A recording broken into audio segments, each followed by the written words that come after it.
Saudara-saudari, selamat berjumpa. Pada saat ini saya ingin mengajak Anda untuk merenungkan adorasi sebagai saat kita menyembah Tuhan Yesus Kristus yang menyertai kita senantiasa sampai akhir zaman. Ketika Tuhan Yesus bangkit pada Injil Matius, Dia menampakkan diri kepada para murid di Galilea. Ketika melihat Tuhan, para murid menyembahnya, tetapi beberapa orang masih ragu-ragu. Tapi Yesus mengutus mereka.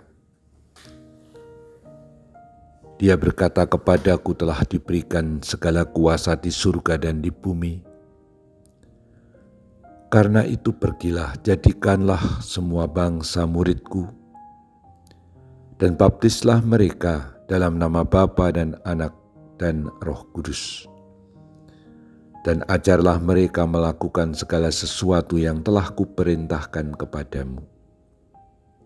Dan ketahuilah, Aku menyertai kamu senantiasa sampai akhir zaman." Aku menyertai kamu senantiasa sampai akhir zaman. Tuhan Yesus menyertai kita dengan kebangkitannya yang mulia, yakini bisa hadir dimanapun dan kapanpun, seturut dirinya yang adalah ilahi. Sebagaimana dikatakan, "Kepadaku telah diberikan segala kuasa di surga dan di bumi." Berarti dalam diri Yesus sudah ada kuasa Allah. Sebagai Tuhan, Dia sungguh-sungguh Allah dan sekaligus manusia. Dan sebagai Allah, Dia hadir menyertai kita dimanapun dan kapanpun sampai akhir zaman. Pertanyaannya, bagaimana Tuhan menyertai kita? Justru karena sebagai Tuhan yang tak terbatas dalam kemampuannya, Ia bisa hadir dalam berbagai macam kemungkinan bentuk. Dia hadir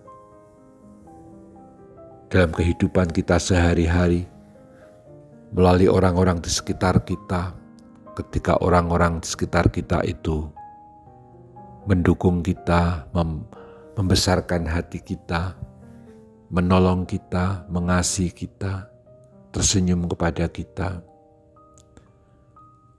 Tapi juga Tuhan hadir melalui orang-orang miskin yang harus kita layani, yang harus kita perhatikan, orang-orang yang harus kita beri perhatian khusus, termasuk orang-orang yang menderita di sekitar kita, yang kekurangan.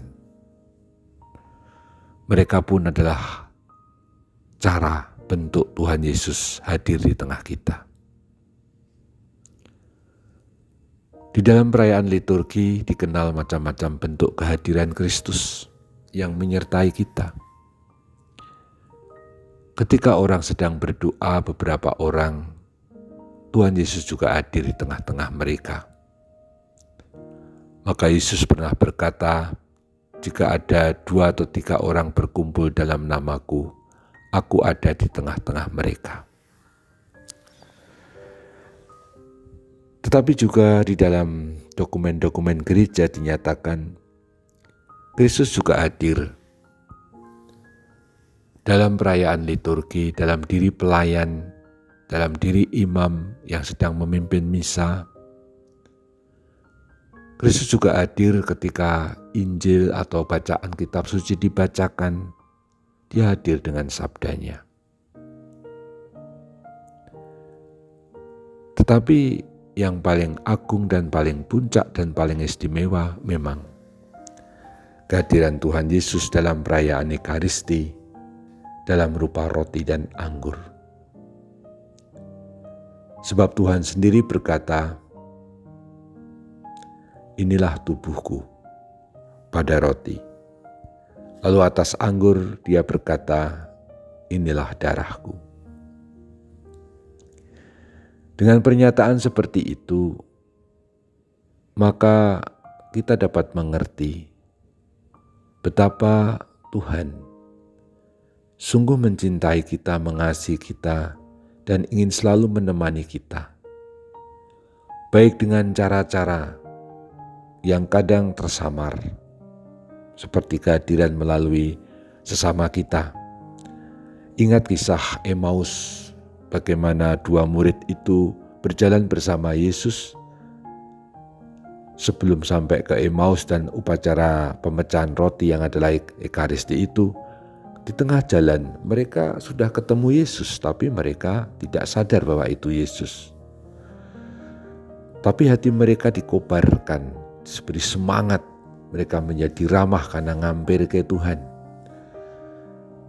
Maka ini kehadiran Kristus yang tersamar. Tetapi ketika perayaan Ekaristi, kehadirannya secara nyata eksplisit. Dengan iman kita melihat Tuhan yang hadir. Maka kalau kita sedang adorasi sekarang ini, kita diingatkan bentuk kehadiran Kristus, penyertaan Tuhan sampai akhir zaman secara paling istimewa. Sampai akhir zaman kita membutuhkan perayaan Ekaristi. Kita membutuhkan sakramen Maha Kudus yang kita sembah dalam adorasi, supaya kita senantiasa sungguh mengalami penyertaan Tuhan yang istimewa tersebut. Penyertaan Tuhan inilah yang membuat kita semua berbesar hati. Sebagaimana kita selalu waktu kecil dulu begitu damai dan tenang kalau ada orang tua kita. Kita pun juga tenang bepergian kalau ada teman perjalanan. Nah, ini yang menemani adalah Tuhan sendiri. Mestinya kita tidak pernah takut. Mestinya orang Kristiani itu penuh sukacita dan percaya diri dalam pengertian, karena selalu mengandalkan Tuhan, selalu disertai oleh Tuhan. Marilah kita lanjutkan adorasi sebagai syukur atas penyertaan Tuhan yang istimewa ini. Terpujilah Tuhan kita Yesus Kristus untuk selama-lamanya. Amin.